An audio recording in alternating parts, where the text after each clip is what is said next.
எழுத்தாளர் உமா கார்த்திக் அவர்களின் இதமான காதல். White Moon cafe. சந்தன நிற பளிங்கு கற்களால் சுவர்கள் அலங்கரிக்கப்பட்டு காதலையும் காஃபியையும் இணைத்து பல வகையான காதல் கனவுருவங்களின் காதல் ததுமும் கப்பல்ஸின் அழகான ஒட்டும் காகித வடிவமைப்பு திரும்பும் திசையெல்லாம் நேர்த்தியாக ஒட்டப்பட்டு அழகாக காட்சி தரும் வகையில் இடைவெளியோடு சுவர்களில் பதிக்கப்பட்டிருந்தது. மெல்லிய ஊதா நிற விளக்குகள் மர மேசைகள் மீது பட்டு ஒளி வழியும் எழில் வடிவில் பிரத்யேகமாக ஒவ்வொரு டேபிள் மீதும் தனித்தனி வண்ண விளக்குகள் மேலே பொருத்தி இதமான காதல் பேச்சுக்கான சரியான இடமாக காட்சியளித்தது ஒயிட் மூன் கெஃபே. அழகான சூழ்நிலை மனிதனின் மனநிலையை மாற்றாது. ஆம், கோபமாக அவள் சிவந்த அதரங்கள் சினத்தோடு அவன் பெயரை பற்களின் இடுக்கில் அழுத்தி Megan pick my call you get it என்று 10வது முறையாக அவன் எண்ணற்கு அழைத்து விட்டாள் அனிகா. ஏற்கனவே கோப நிலையில் இருந்தவளின் கொதிநிலையை கூட்டியது மேகனின் அலட்சியம். மீண்டும் மீண்டும் முயற்சிக்கவும் அதே கதைதான். செல்போனை செவியோடு அழுத்தி அவன் மீது எழும்பிய கோபத்தில் அவனை நினைத்து ஆத்திரத்தில் டேபிளில் இடது கையால் ஓங்கி குத்தினாள் அனிகா. அந்த அதிர்வு தாங்காது பீங்கான் கப்பில் நிறைத்து சாக்லேட் சிரப்பில் காஃபியின் மீது பொறிக்கப்பட்ட இதய வடிவம் கலைந்து கவிழ்ந்து அவள் கையை பதம் பார்த்தது. ஆ என அலறி வேகமாக கையை டேபிளை விட்டு உயர்த்தி உடல் உதற பதறி தள்ளி வந்தாள் அனிகா. என்னாச்சு மேடம் என்று பதறி போய் அருகில் வந்தாள் அந்த கெஃபேவில் உள்ள பெண் ஒருத்தி.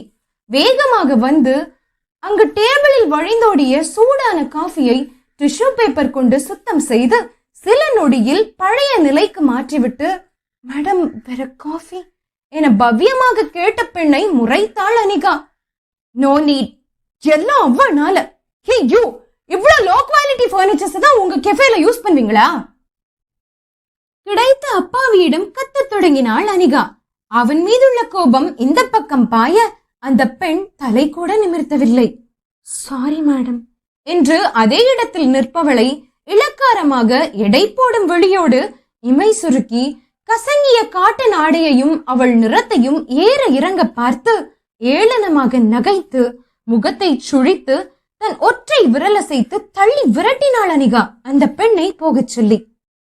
எதிரே எளிமையான தோற்றத்தோடு நிற்பவளை காண பிடிக்கவில்லை அவளுக்கு. தன்னை அவமதிப்பது புரிந்தும் புன்னகையோடு தலையசைத்து பில்லிங் கவுண்டர் அருகே உள்ள சிஸ்டத்தில் அமர்ந்து உள்ளே கோப்புகளை பார்க்க முடியாமல் மீண்டும் அனிகாவை பயத்தோடு எட்டி எட்டி பார்த்தாள் இவள். உடை நேர்த்தி, முக அலங்காரம், நவநாகரிகமான அழகு பெண்தான். ஆனால் ரசிக்க முடியவில்லை. தன் கைகளின் கார்மேக வண்ணத்தில் பார்வை பதித்து முனகினாள் அப்பெண். தோல் மட்டும் வெள்ளையா இருந்து என்ன பண்ணு, திமிரு. அதுவே தள்ளி விட்டுட்டு ஹேயூ டேபிள் தரமா இல்லைன்னு சொல்றா, பைத்தியம் என்று எண்ணி அவள் அவர் மேல உள்ள கோபத்தை ஏன் மேல கொட்டுது. லூசு, டேபிள் உடைச்சதுக்கு நான் தான் திட்டணும். மட்டமா என்ன லுக் அது, கருமம். பேரழகி கிளியோபாட்ரா கூட இவ்வளவு சீனை போட மாட்டாங்க. எப்பா இவகிட்ட மாட்டின அந்த பையன் பாவம்பா என்று அந்த காதலனுக்காக பிரார்த்தனை செய்தாள் மதி. அண்ணா, அந்த பொண்ணு தானம் பணம் தந்தா வாங்கிக்கங்க, தர முடியாதுன்னு சண்டை போட்டா விட்டுடுங்க, பிரச்சனை பண்றவங்களா தெரியுறாங்க. நடுக்கம் கலந்த பயத்தோடு கூறினாள் மதி. முருகன், என்னம்மா பில் வேணான்னு சொல்ற? முதலாளிக்கு தெரிஞ்சா அம்பிட்டுதேன், வைவாங்க. நான் சொல்லிக்கிறேன், பிரச்சனை வேணாம் அண்ணா, சில நேரம் ஒதுங்கிடணும், காசை விட நிம்மதி முக்கியம். முருகன், இப்படிதானே அம்மா 4 பேர் வருவாங்க, அதுக்காக ஓசியிலே கொடுக்க முடியுமா? உன்னை நம்பி கடையை விட்டவர் வரட்டும், பேசிக்கிறேன் என்று அவர் பங்கிற்கு அவரும் மிரட்டி விட்டு செல்ல உள்ளே வந்தான் காதலன். இருவருக்கும் அத்தனை அழகான ஜோடி பொருத்தம். இளமஞ்சள் சட்டையில் கைகளை மடித்துவிட்டு அவளிடம் கர்வம் இல்லாமல் கெஞ்சிடும் ஆணின் அழகை ஓர வழியால் ரசித்தாள் மதி. எரிமலையும் பனிமலையும் எதிரெதிரே, நல்ல வேடிக்கைதான் மதிக்கு. எப்படியோ சமாளித்து காதல் வித்தைகள் காட்டி பேய் கோபம் கொண்ட அனிகாவை சமாதானம் செய்து அமர வைத்தான் மேகன். தூரமாக மொழியில்லா படம் போல தெரிந்தது இருவரின் சண்டை. எத்தனையோ காதலர்கள் வரும் இடம்தான் இது. யார் காதல் மீதும் அவர்கள் கதையின் மீதும் இவளுக்கு ஆர்வம் வந்தது இல்லை. இன்று ஏன்? அடுத்தவர் உளரும் ரகசியம் அறிய ஆர்வம் தாங்காமல் தனக்கு ஒரு காஃபி வேண்டும் என பொய்யாக கேட்டு வாங்கி கதை கேட்க அவர்களுக்கு அருகே உள்ள டேபிளில் சென்று அமர்ந்து காதை தீட்டினாள் மதி. மேகன், சீரியஸா சொல்றேன், இட்ஸ் ஓவர். என்னால முடியல. சண்டை வந்தா உடனே வேணாம், பிடிக்கல, பிரேக்கப்னு பேசாதடி. 3 வருஷம் லவ் அனி குப்பை கிடையாது.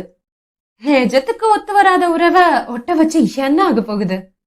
லேட்டா வந்ததுக்கே இப்படி பேசுறது ஓவர்டி. நானும் அதத்தான் சொல்றேன். It's over. என்ன தொந்தரவு பண்ணாத. லெட்ஸ் பிரேக் அப் என்று வெளியே செல்ல எழுந்தவள் கரத்தை பிடித்து நிறுத்தினான் மேகன். அனி, ஒரு குட் நியூஸ் சொல்லணும். ஏற்ற இறக்கமாக புருவம் வளைத்து, என்ன குட் நியூஸ் மேகன்? மேனேஜரா ப்ரமோட் ஆகிட்டியோ? 6 டிஜிட்ஸ்ல சம்பளம் வரப்போகுதா? நக்கலாக அவனை ஒரு பார்வை பார்க்க, என்னதாண்டி உன் பிரச்சனை? தலையில் விரலால் நீவியபடி கேட்டான். விடாம பிடிச்சு வைக்கிற மேகன். விட சொன்னா எமோஷனல் டிராமா பண்ணுவ. காதலுக்கு தகுதியோ பணமோ தேவை இல்லைன்னு சொல்லுவ. பட் ரியாலிட்டி அது இல்ல மேகன். நான் காதலிக்கும் போது நீ வளரவே மாட்டேன்னு எனக்கு தெரியாது. உன்னை பிடிச்சு தான் காதலிச்சேன். ஆனா 3 வருஷத்துல எதுவும் மாறல மேகன். பத்தாம எண்ணி எண்ணி செலவு பண்ணிக்கிட்டு இல்லன்னு புலம்பி சண்டை போடுற வாழ்க்கை எனக்கு தேவையில்லை. அவனை அலட்சிய பார்வை பார்க்க அழுத்தமான குரலில் சொன்னான். நம்ம வாழ்றதுக்கு தேவையானது இருக்கு அனி. மத்தவங்கள மாதிரி வாழணும்னு நினைக்காத. வெறுப்பாக பார்த்தாள் அனிகா. இந்த அட்வைஸ் எல்லாம் ப்ளீஸ் வேணாம். இப்படி பேசி பேசித்தான் மயக்கி 3 வருஷமா உன்கிட்ட நான் ஏமாந்துட்டேன். எனக்கு எது வேணும், எதுல சந்தோஷம்னு எனக்கு தெரியும். காதல், பாசம், பைசா லாபம் இல்லாத விஷயத்த வச்சு பிடிக்காம அழுத்துற புழுக்கத்தோட அட்ஜஸ்ட் பண்ணி என்னால வாழ முடியாது. போதும், இதோட முடிச்சுக்கலாம். கிண்டலாக சிரித்தபடியே, என்ன தவிர யாரால உன்னை சகிச்சுக்க முடியும் அனி? அவளின் வலக்கரத்தை அழுத்தமாக பிடிக்க உதறியவள், என்ன சகிச்சுக்க யாரால முடியும்? எத்தனை ப்ரப்போசல்ஸ் எனக்கு வருதுன்னு தெரியுமா? முடிக்காம ஆரம்பிக்க கூடாதுன்னு நினைச்சேன் பாரு. என்ன சொல்லணும்? ஏன் பிடிக்காம கஷ்டப்பட்டு சகிச்சு வாழணும் சொல்லு. எல்லாம் மாறிடும் அப்படிங்கிற வெறும் மோட்டிவேஷன் வார்த்தையால ஒண்ணுமே நடக்காது. இந்த 3 வருஷத்துல மாறாததான் இனிமே மாறப்போகுது. வெறும் கற்பனை கயிறை பிடிச்சுக்கிட்டு என்னால ஒரு வாழ்க்கைய நடத்த முடியாது. பணம் முக்கியம் இல்ல, அன்பு, பாசம், காதல், உறவு அப்படிங்கிற வெட்டி பேச்ச கேட்க எனக்கு நேரம் கிடையாது. என் ஃப்ரெண்ட்ஸ் எல்லாரும் ரொம்ப சக்சஸ்ஃபுல்லான பார்ட்னர்ஸோட நிம்மதியா இருக்காங்க. I'm stuck with you. It's enough, Megan. End this uncomfortable relationship. எத்தனை தடவை சொல்றதா நீ? நம்மளோட சந்தோஷம் நம்ம கிட்ட தான் இருக்கு, மத்தவங்க கிட்ட கிடையாது.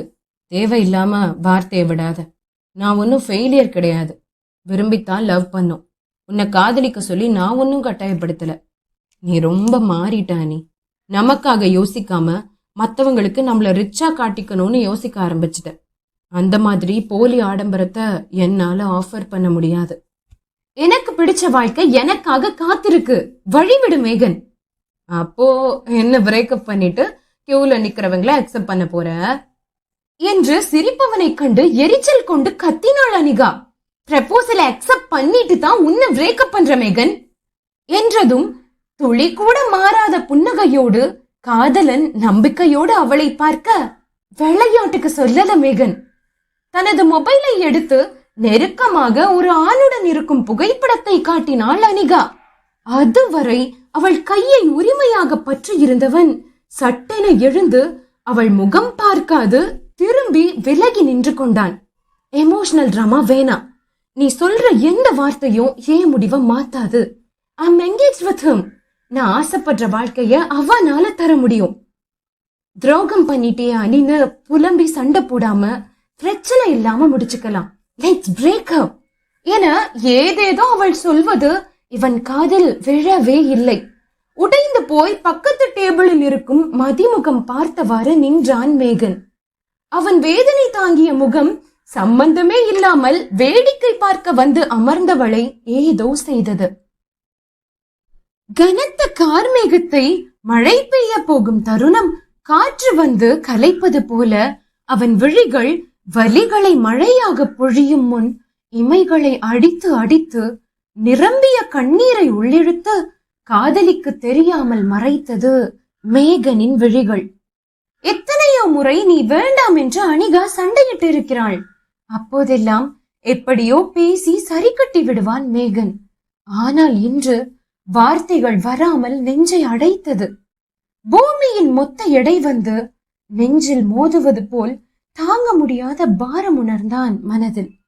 இதுவரை உண்மையாக நேசித்தவன் காதலை உடைத்து போட்டு விட்டாள் அனிகா. வேறு ஒருவனை பிடித்ததால் நீ வேண்டாம் என்ற சொல்லில் அந்த புதியவனின் வசதியான வாழ்வும் பண செழிப்பும் தன் அன்பை காதலை எல்லாம் காதலியை மறக்க வைத்து விட்டது என்ற உண்மை வலித்தது. மறுவாய்ப்பு கேட்க சொல்லி கெஞ்சிட சொன்னது காதல் கொண்டவன் மனம். ஆனாலும் திரும்பாமல் அப்படியே ஆணி அடித்தார் போல நின்றான் மேகன். பொறுமையை இழந்த அனிகா கத்தினாள். மேகன், பதில் சொல்லு எனக்கு. என்னால உனக்கு எந்த தொந்தரவும் வராது. உன்னாலையும் எனக்கு வரக்கூடாது. ஆபீஸ் முன்னாடி நிக்கிறது, தினமும் கால் பண்ணி டார்ச்சர் பண்றதெல்லாம் வேணாம் மேகன் என்று திரும்பி நின்றிருந்தவன் சட்டையில் எப்போதும் போல கை வைக்க உடனே உடலை உதறி விலகி எதிரே மதி அமர்ந்திருந்த டேபிளில் போய் அமர்ந்தான் மேகன். அங்கு என்ன நடக்கிறது என்று புரியாமல் அவனையே பார்த்தாள் அனிகா. மேகன் மேசை மீது வைக்கப்பட்ட டிஷ்யூ பேப்பரை எடுத்து அவன் நம்பரை எழுதி மதி முன் வைத்துவிட்டு, நீங்க யாரையாவது லவ் பண்றீங்களா? குடித்த காஃபி புறையேற அவசரமாக இல்லை என்று தலையசைத்தாள் மதி. ஐ லவ் யூ, இதுதான் என் நம்பர் என்றவாறு அனிகா இருந்த திசை கூட திரும்பாது எழுந்து வெளியே சென்று விட்டான் மேகன். காஃபி கப் அந்தரத்தில் இருக்க அதிர்ச்சியில் மதியின் விழிகள் விரிந்தது. அனிகாவின் முகமும் மனமும் செத்து போனது. மேகன் இப்படி ஒரு பதிலடி கொடுப்பான் என்று எதிர்பார்க்கவில்லை அனிகா. அவள் நெருப்பை அள்ளி கொட்டும் விழியால் எரித்தாள் அனிகா காஃபி கப்பை பிடித்தவாறு உறைந்து இருக்கும் காதலனின் திடீர் காதலியை. மேகன் தனக்கு இல்லை என்பதை ஏற்க முடியவில்லை. இதயம் அழுத்தி வலித்தது. நீ எனக்கு வேண்டாம் என்று புது காதலியை அறிமுகப்படுத்தி வலிக்க உணர்த்தியவன் மீதும் கோபம் தீயாய் மூண்டது. துளி கூட வருத்தம் இல்லாமல் தன் முன்னே புது காதல் காட்சியை நடத்தி சென்றது ஏமாற்றத்தை தந்தது. சிலையாக அமர்ந்திருப்பவளை முறைத்து கொண்டு கெஃபேவை விட்டு வெளியே வந்து தனக்காக காத்திருந்த சொகுசு காரில் ஏறி அமர்ந்து கொண்டாள் அனிகா. அவளை அருகில் அமர்ந்திருந்தவனது இரும்பாக இறுகி இருந்த முகமே வரவேற்றது. பயணம் முழுவதும் மௌனமே. இவ்வளவுதான் என் மீது இருக்கும் காதலா மேகன்? எத்தனையோ முறை நான் வேணான்னு சொல்லியிருக்கேன். ஆனா நீ சொல்லாம சொல்லும் போது வலிக்குதுடா. என்ன மிஸ் பண்றது உனக்கு வருத்தம் இல்லையா? ஏன் முன்னாடியே அவளை ப்ரப்போஸ் பண்ற? வெட்டி விட்டுட்டு விலகத்தான் வந்த, என்னை விட்டு போகத்தான் சொன்ன. ஆனா போக மாட்டேன்னு நினைச்ச. நீ போன உடனே பாரமா அழுத்தது எங்க? இதயத்தில் கை வைத்தாள். இப்போ நீதான் வேணும்னு மனசு சொல்லுது. தப்பு பண்ணிட்டேனா மேகன் என்ற சிந்தனை அலைகள் ஓயாமல் அடித்தது. அரவிந்த், எவ்வளவு நேரம் நிகா உனக்காக வெயிட் பண்றது? குறைப்படும் துணியில் சிகரெட்டை பற்ற வைத்து புகையை உள்ளிழுத்து புது காதலன் வெளியிட சுற்றிலும் கண்ணாடி அடைப்பட்டு இருக்கும் காரில் மொத்தமாக புகை படர்ந்து கழுத்தை நெரிக்கும் உணர்வு அனிகாவிற்கு. என்று இரும்பல் எடுக்க கண் கலங்கியது. Stop smoking immediately Aravind. அதிகாரமான பார்வையோடு அழுத்தமாக சொன்னான். ஐ won't stop smoking. Better you open the car window nikah. உனக்காக என்னை மாற்றிக்கொள்ள முடியாது என்ற பிடிவாதமும் செருக்கும் அந்த ஆணின் குரலில் திமிர்த்தெரிக்க இருந்தது. அனிகா வேக வேகமாக காரின் விண்டோவை திறந்து வெளிக்காற்றை சுவாசித்த பின்புதான் உயிரே வந்தது. உனக்கு இது பிடிக்காதுன்னு தெரியும்.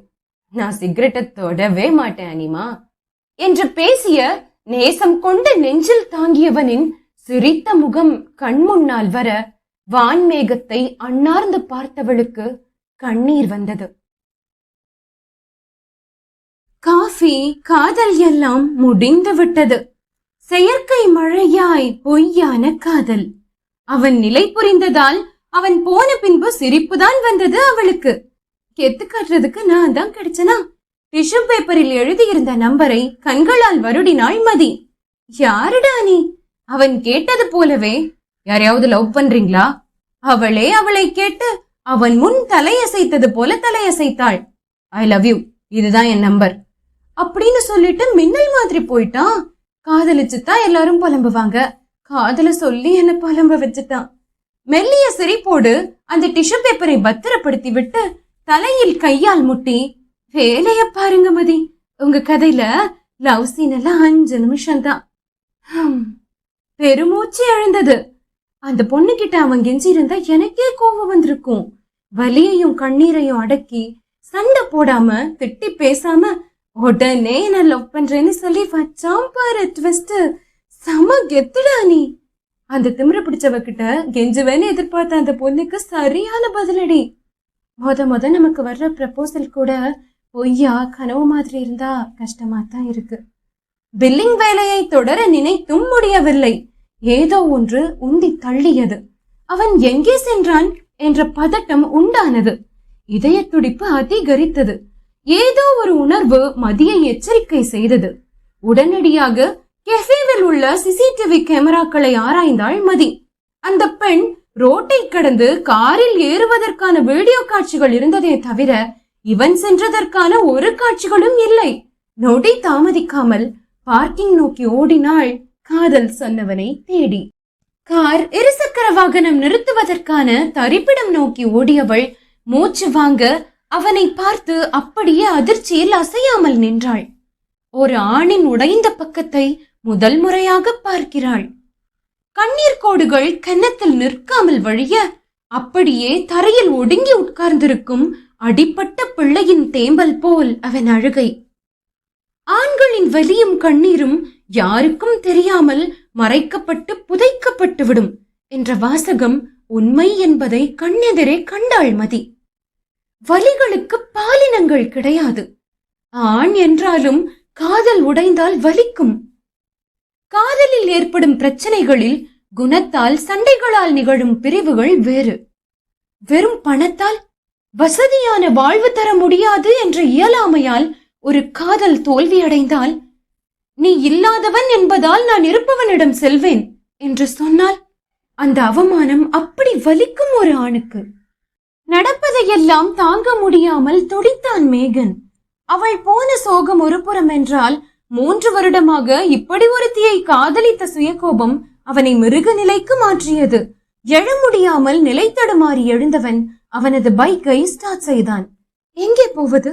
எங்கு சென்றாலும் இந்த நிகழ்வும் நினைவும் கொல்லுமே.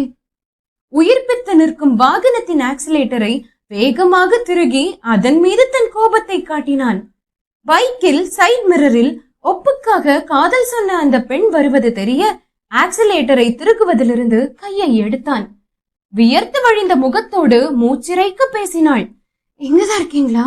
எங்கெல்லாம் உங்களை தேடுறது?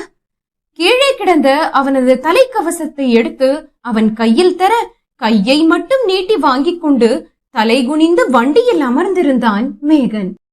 என்ன மன்னிச்சிடுங்க, நான் உங்களுக்கு ப்ரப்போஸ் பண்ணது தப்பு. அந்த நேரம் எனக்கு வேற வழி தெரியல.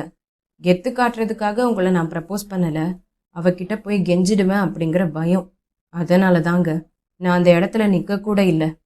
என்னை மன்னிச்சிடுங்க ப்ளீஸ் என்று கிளம்புவதற்காக பைக்கை ஸ்டார்ட் செய்ய போக நொடியில் பைக் சாவியை எடுத்து கையில் பத்திரப்படுத்தி கொண்டாள் மதி. அனிகா மீதுள்ள கோபத்தில் மேகன் மதியை எரிக்கும் தீப்பிழம்பாக எச்சரிக்கும் பார்வை பார்க்க பயம் வந்தது மதிக்கு. இருந்தும் சாவியை திரும்ப தராமல் அழுத்தமாக நின்றாள். இப்ப நீங்க பைக்கை ஓட்டிட்டு போறது சரியா இருக்காது. வழியிலயும் வண்டியிலயும் உங்க கோபத்தை காட்டுறது ரொம்ப ஆபத்து. உங்களுக்கும் ரோட்ல போறவங்களுக்கும். நாளைக்கு காலையில வந்து வண்டி சாவியை வாங்கிக்கோங்க. பிடுங்கி விடுவானோ என்ற பயத்தில் வேகமாக அந்த இடத்தை விட்டு காஃபி ஷாப் உள்ளே சென்று அமர்ந்து கொண்டாள் மதி. அவள் உள்ளே சென்று 5 நிமிடம் ஆகியும் உயிரற்ற ஜடமாய் ஹெல்மெட்டோடு சாவி இல்லாத பைக்கில் அப்படியே நின்றான் மேகன். ஹெல்மெட்டுக்குள் பதுங்கி இருந்த முகத்தில் சின்ன புன்னகை.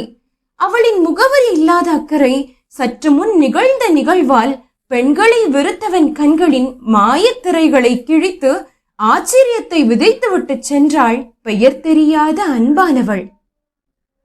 இருள் சூழ்ந்த இரவு நேரம். மேகன் வாழ்வில் புயலடித்து ஓய்ந்தது. அவனது செல்போனில் உள்ள அனிகாவின் புகைப்படங்களையும் அவளின் நினைவுகளையும் ஒவ்வொன்றாக எடுத்து பார்த்து வலிக்க வலிக்க அவளையும் அவள் மீதுள்ள காதலையும் இருவரும் சேர்ந்து உருவாக்கிய அழகிய பல நினைவுகளையும் மொத்தமாக தேர்ந்தெடுத்து அழைத்துக் கொண்டிருந்தான் காதல் தோல்வி அடைந்தவன். Love failure? அவனது அறையின் ரூம்மேட் சந்தேகம் கேட்க கசங்கிய முகத்தோடு ஆமாம் என்று தலையசைத்தான். நீங்க தான் மரியாதையா பேசுவீங்களே ப்ரோ, தம் தண்ணியும் அடிக்க மாட்டீங்க, வேற பொண்ணுங்க பழக்கம் கூட கிடையாது, அப்புறையே உங்களை விட்டுட்டு போனாங்க. அதுக்கு தான் ட்ரூவா லவ் பண்ணவே கூடாது. உங்க ஆளோட ஆளு செம்ம பணக்காரன் போல, இங்க பாருங்க இன்ஸ்டால ஜோடியா ரீல்ஸ் போட்டிருக்காங்க. அவன் முகத்துக்கு நேராக செல்போனை நீட்ட வெறுப்பில் தோய்ந்த கசந்த புன்னகையோடு மறுத்து விட்டான் மேகன். வேணான்னு முடிவான பிறகு அவங்களை எட்டி பார்த்துட்டு இருக்க கூடாதுடா. செல்போனை அவன் கையில் திணிக்க நகைப்போடு சொன்னான் சூரஜ். அவங்கள எட்டி பார்த்து எனக்கு என்ன ஆக போகுது? உங்களுக்காக தான் ப்ரோ சொல்றேன். அவங்க சந்தோஷமா இருக்கிறத எல்லாருக்கும் தெரியப்படுத்துறாங்க. நீங்க தான் சோகமா உட்கார்ந்துட்டு இருக்கீங்க. சாப்பிடாம கவலைப்பட்டுட்டு சின்சியராலாம் இருக்காதீங்க ப்ரோ, வாங்க சாப்பிட போலாம். பிடிவாதமாக மேகனை இழுத்துச் சென்றான் சூரஜ். சூரஜ் வடநாட்டை சேர்ந்த மேகனுடன் வேலை பார்க்கும் நண்பன். ஹெல்மெட்டை மறந்தாச்சு, எடுத்துட்டு வாங்க ப்ரோ என்று வாகனத்தில் அமர்ந்தபடி சூரஜ் தலைக்கவசத்தை எடுத்து வர சொல்ல மேகன் அதை கையில் எடுத்ததும் அவள் நினைவு வந்து மனதிற்குள் இதமாக பரவியது. அதன் வெளிப்பாடாக அழகான புன்னகை தரித்தது அவன் இதழ்கள். அவள் மதியின் நினைவுகளின் தாக்கத்தால் வலியிலும் மெலிதாய் சிரித்தான் மேகன். இரவு உணவை முடித்துக்கொண்டு அறையில் வந்து படுத்தவனுக்கு படுத்தாலும் உறக்கம் வரவில்லை. அனிகாவின் நினைவுகளின் கசப்பான தாக்கத்தால் உறங்க முடியவில்லை. ப்ரப்போசல் அக்செப்ட் பண்ணிட்டு தான் நான் உன்னை பிரேக்கப் பண்றேன் என்று காதல் முறிவின் போது அவள் சொன்ன வார்த்தைகள் திரும்ப திரும்ப ஒலித்தது மேகனின் செவியில். அரக்கனை போல் ஆழ்மனம் கத்தியது. அவளை கொன்றுவிடும் கோபம் வந்தது. அண்ணா, உங்க போன் அடிக்குது பாருங்க. சூரஜ் கூறியதும் நிஜ உலகிற்கு வந்தவன் புது நம்பரிலிருந்து அழைப்பு வர தயக்கத்தோடு ஏற்றான். சாப்பிட்டீங்களா? அதே குரல், அவளே தான். நாளைக்கு காலையில 10 மணிக்கு வந்து சாவிய வாங்கிக்கோங்க. அதையே நினைச்சிட்டு இருக்காதீங்க. ஒரு கெட்டது போனாதான் ஒரு நல்லது வரும். கேட்டதுக்கு பதிலே சொல்லல. நீங்க சாப்பிட்டீங்களா? அக்கறையாக கேட்டாள் மதி. சாப்பிட்டேங்க என்று பதில் சொன்னான். இது கனவா நிஜமா என்று புரியாமல். நல்லது, நான் வச்சிடவா? கேக்குறேன்னு தப்பா நினைச்சுக்காதீங்க. கொஞ்ச நேரம் என் கூட பேசிட்டு இருக்க முடியுமா? இதையே யோசிச்சா பைத்தியம் பிடிக்கிற மாதிரி இருக்குங்க. ப்ளீஸ் ப்ளீஸ் கெஞ்சினான் மேகன். நீங்க சும்மாதானே ப்ரப்போஸ் பண்ணீங்க? பதட்டத்தோடு கேட்டாள் மதி. இனிமே என் வாழ்க்கையில நான் லவ் பண்ணவே மாட்டேன். பயப்படாதீங்க. காலையில சும்மாதான் சொன்னேன். நீங்க பேசினா இங்க மனசுல ஒரு மாதிரி இதமா இருக்குங்க. ப்ளீஸ் கொஞ்ச நேரம் என் கூட பேசுங்க. பாவன போன் பண்ண அட்வான்டேஜ் எடுக்கிறீங்க என்று அதட்டுவது போல கேட்க, ஐயோ அப்படியெல்லாம் இல்லைங்க, தனியா இருக்கிற மாதிரி ஒரு ஃபீலிங், அதுதான் பேச சொல்றேன். உங்களுக்கு பேச பிடிக்கலன்னா நான் பேசுறேன், நீங்க கேளுங்க. உடனே மறுத்தாள். நான் அப்படி காதலிச்சேன், இப்படி காதலிச்சேன், ஏமாத்திட்டு போயிட்டா, இந்த மாதிரியான புலம்பல உளறலையெல்லாம் என்னால கேட்க முடியாது. நான் போனை வைக்கிறேன் சாமி. வேணான்னு முடிவானவங்களை பத்தி நான் பேச மாட்டேன். ஒரு மாதிரி அழுத்தமா இருக்குங்க. கொஞ்ச நேரம் என் கூட பேசுங்க ப்ளீஸ். கெஞ்சும் போது மறுக்க முடியாமல் பேசத் தொடங்கினாள் மதி. வெண்மதி மேகத்தோடு விளையாடும் நேரம் தொடங்கி ஆதவன் வந்தும் பேச்சு முடியவில்லை. என்னங்க, நான் பேச பேச பதில் சொல்ல மாட்டீங்க? உரிமையாக கோபித்துக் கொண்டான் மேகன். சாரி, தூங்கிட்டேங்க என்றாள் மதி கண்களை கசக்கியபடி. ஒருத்தவங்க சின்சியரா பேசும்போது சின்ன பிள்ளைத்தனமா தூங்குறீங்க.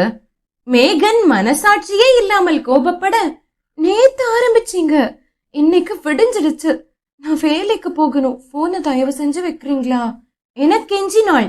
பின்பு வேறு வழி இல்லாமல் அவளே அழைப்பினை துண்டித்து விட்டு கெஃபே செல்வதற்காக குளித்து கிளம்பினாள் மதி. அவள் வருவதற்கு முன்பு அவளுக்காக காத்திருந்தான் மேகன். கெஃபேவின் கண்ணாடி கதவை திறந்து கொண்டு உள்ளே வந்தவள் அவன் கையில் சாவியை திணித்துவிட்டு நகர்ந்து அவள் வேலைக்கு செல்ல முனைய, உங்ககிட்ட கொஞ்சம் பேசணும் அழைப்பு விடுத்தான் மேகன். என்ன நினைச்சிட்டு இருக்கீங்க? கடுகடுப்போடு அவன் அருகில் வந்து அமர்ந்தாள் மதி. இந்தாங்க. டேபிள் மீது இருந்த அவனது ப்ரமோஷன் ஆர்டரை அவள் முன் நகர்த்தினான். எதற்காக என்று புரியாமல் விழித்தாள் மதி. என்ன இது? ஏன் என்கிட்ட தரீங்க? அதை கையில் எடுத்து பார்த்தாள். இத உங்க அம்மா அப்பா கிட்ட காட்டுங்க. இந்த சம்பளத்துல மாப்பிள்ள இருந்தா உங்களை கல்யாணம் பண்ணி கொடுப்பாங்களான்னு கேளுங்க. அவன் பேச்சில் கோபப்பட்டு திட்டத் தொடங்கினாள் மதி. என்ன நினைச்சிட்டு இருக்கீங்க நீங்க? நேத்து ஏதோ விளையாட்டுக்கு சொல்றீங்கன்னு நினைச்சேன். வெறும் ஒரு நாள் மட்டும் நம்ம பேசினதை வச்சு எப்படி உங்களுக்கு காதல் வரும் என சந்தேகமாக நம்பாத பார்வை பார்த்தாள் மேகனை. அது எங்க வந்துச்சு? நான் உங்களை லவ் பண்றேன்னு எப்பங்க சொன்னேன்? ப்ரமோஷன் லெட்டரை பிரித்து படித்தவள் கண்கள் மேலும் விரிந்தது பயத்தில். என்னங்க, உங்களுக்கு தான் ப்ரமோஷன் கிடைச்சிருக்கே, சம்பளமும் 6 டிஜிட்ல இருக்கு. அந்த பொண்ணுகிட்ட இதை காட்டி இருந்தாலே உங்களுக்கு பிரேக்கப் ஆகி இருக்காதே. சந்தேகத்தை தீர்க்க வேண்டி அவனிடமே கேட்டாள் மதி. எப்பவும் போல நான் வேணான்னு சொல்லி சண்டை போட்டிருந்தா இத காட்டி சேர்ந்திருக்க வாய்ப்பு இருக்கு. உன்கிட்ட பணம் இல்ல, இன்னொருத்தங்கிட்ட அது தாராளமாவே இருக்கு. அதனால நீ வேணாம் அப்படின்னு சொல்லும்போது அங்க எங்கெங்க காதல் இருக்கு? என் மேல காதல் இல்லாத பொண்ணு எனக்கும் வேணாம் என்றான் அழுத்தமாக அவளை ஒரு பார்வை பார்த்து. அதுக்காக தான் இத காட்டல. அழுத்தமாகவே சொன்னான். ஆறுதல் சொன்னதுக்காக சிம்பத்தில கல்யாணம் பண்ணிக்க கேக்குறீங்களா? அவன் கண்களில் பதிலை தேடினாள் மதி. அனுதாப காதல் அவளுக்கு வேண்டாம். அதெல்லாம் இல்லைங்க. முதல் காதல வெறும் அழகான தோற்றத்தை வச்சு சூஸ் பண்ணிட்டேன். அன்பில்லாத அழகு ரொம்ப நாளைக்கு அழகா இருக்காது. நேத்து ஒரு நாள் முழுக்க உங்ககிட்ட பேசியிருக்கேன். நிறைய குணங்களும் நமக்குள்ள ஒத்து போச்சு. காதலுக்கும் எனக்கும் செட் ஆகலைங்க. அதால கல்யாணம் பண்ணிக்கலான்னு முடிவெடுத்திருக்கேன். நீங்க வீட்டுல கேட்டுட்டு சொல்லுங்க. முடியாதுன்னு சொன்னாலும் பரவாயில்ல, நான் வேற இடத்துல பொண்ணு பாத்துக்கிறேன். சிரிப்பை அடக்கிக் கொண்டு சீரியஸாக சொன்னான் மேகன்.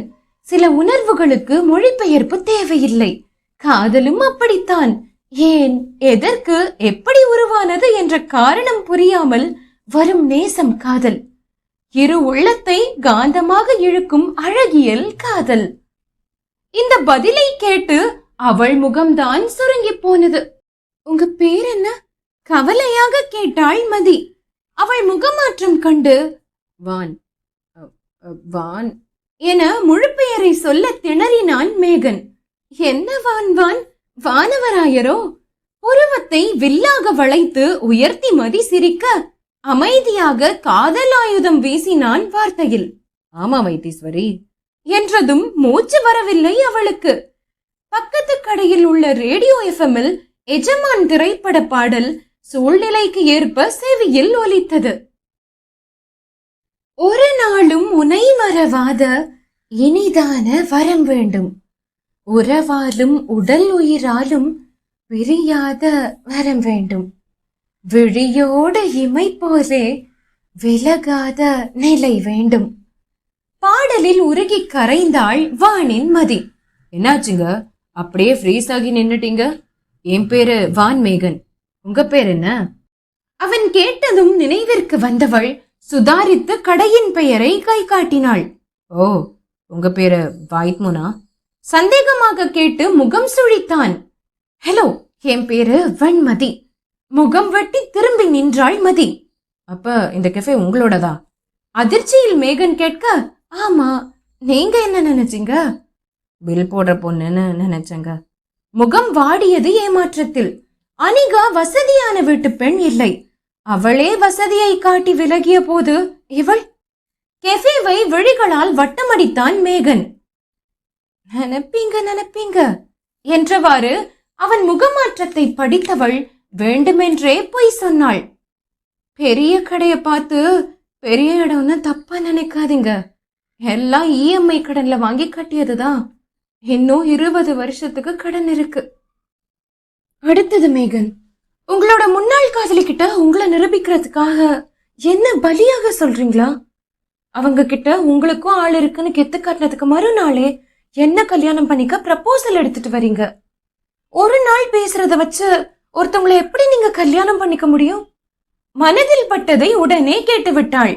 ஒவ்வொரு நாளும் பேசலாம் வெண்மதி, பிடிச்சா மட்டும் கல்யாணம் பண்ணிக்கோங்க, காதல் கூட வேணாம். அதே மாதிரி நான் ஏங்க அவகிட்ட என்ன நிரூபிக்கணும்? மீதி இருக்கிற வாழ்க்கையில அவளை பார்க்கவோ பேசவோ எனக்கு விருப்பம் இல்லை. நமக்கு ஒண்ணுனா நமக்கான உயிருக்கு துடிக்கணும். நேத்து நீங்க அந்த உணர்வை எனக்கு கொடுத்தீங்க. இவ்வளவு வலியிலையும் கிடைச்ச நிழல் மாதிரி நிம்மதியா இருந்தது உங்ககிட்ட பேசும்போது. கூடவே நிறைய விஷயங்கள் நமக்குள்ள ஒத்து போச்சு. அதனால என்ன அதனால 3 வருஷ காதல ஒரே நாள்ல மறந்தவங்களை நான் ஏங்க நம்பணும்?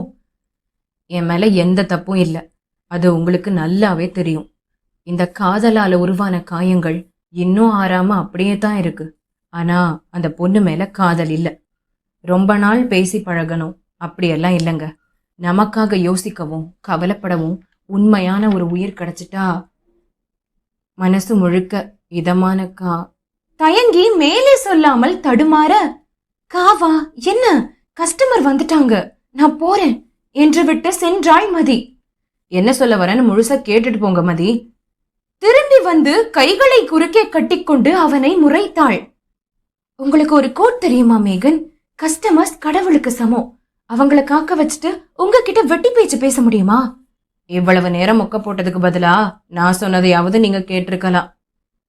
மனசுல ஒரு இதமான ஒரு ஃபீலிங், அந்த உணர்வு உங்க மேல டைம் இல்ல, சின்ன குழந்தை மாதிரி அடம் பண்ணாம ஒரு ஓரமா உட்காருங்க மேகன். விலகி செல்லும் அவளை பார்த்து பேச வராமல் நெளிந்து கொண்டே கேட்டான். நான் தானே ஃபர்ஸ்ட் வந்தேன், முதல்ல இந்த கஸ்டமரை கவனிங்க மேடம் என்று சத்தமாக அழைத்துவிட்டு நிமிர்ந்து அதிகாரமாக அமர்ந்தான். ஸ்மார்ட்டா ஆர்டர் ப்ளீஸ். அவள் மீண்டும் அவன் அருகில் வந்துவிட, இந்த இதமான காதல் எனக்கு எப்பவுமே வேணும். அவள் கண்களை ஆழம் பார்த்தது இவன் வேல்விழிகள். வசீகரிக்கும் அவன் பார்வையை விட்டு கண்களை விலக்கி கீழே பார்த்தாள் மதி. காஃபி கடையில வந்து காதல் ஆர்டர் பண்றீங்க? ஒரே நாள்ல காதல் வருமா மேகன்? இந்த காதல் நிஜம்தானா என்று குழப்பத்தில் அவனிடமே தன் அச்சங்களை உடைத்து கேட்டாள் வெண்மதி. உங்களை மாதிரி யாரையாவது பார்த்தா கண்டிப்பா இந்த இதமான காதல் வருங்க. சீக்கிரமா உங்க கஸ்டமர் கேட்டதை கொடுத்துடுங்க என்றான் மயக்கும் புன்னகை மிளிரும் முகத்துக்கு சொந்தக்காரனான அந்த அவசரக்காரன். என்ன கேட்டீங்க? அறியாதவளாய் நடித்தாள் மதி.